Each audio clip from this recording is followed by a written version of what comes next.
Cricket ಅಭಿಮಾನಿಗಳೇ, royal Challengers Bengaluru ಮತ್ತೊಮ್ಮೆ champion ಆಗಿದೆ. ಹೌದು, ಸತತ 2ನೇ ವರ್ಷ ಐಪಿಎಲ್ ಫೈನಲ್ ಗೆದ್ದು ಆರ್ಸಿಬಿ ಹೊಸ ಇತಿಹಾಸ ನಿರ್ಮಿಸಿದೆ.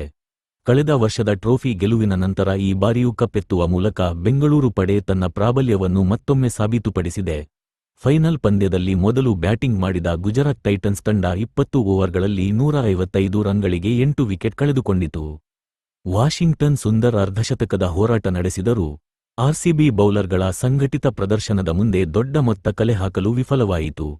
ರಸಿಕ್ ಸಲಾಂ 3 ವಿಕೆಟ್ ಪಡೆದರೆ, ಭುವನೇಶ್ವರ್ ಕುಮಾರ್ ಹಾಗೂ ಜೋಶ್ ಹೇಜಲ್ವುಡ್ ತಲಾ 2 ವಿಕೆಟ್ ಪಡೆದು ಮಿಂಚಿದರು.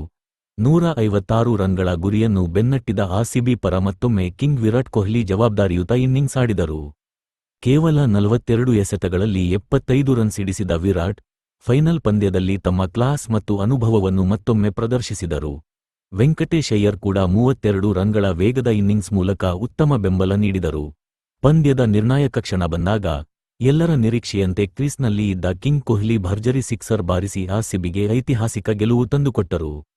18 ಓವರ್ಗಳಲ್ಲಿ 161 ರನ್ ಗಳಿಸಿದ ಆರ್ಸಿಬಿ 5 ವಿಕೆಟ್ಗಳ ಅಂತರದಿಂದ ಫೈನಲ್ ಗೆದ್ದು ಸತತ 2ನೇ ಬಾರಿ ಐಪಿಎಲ್ ಚಾಂಪಿಯನ್ ಆಗಿದೆ.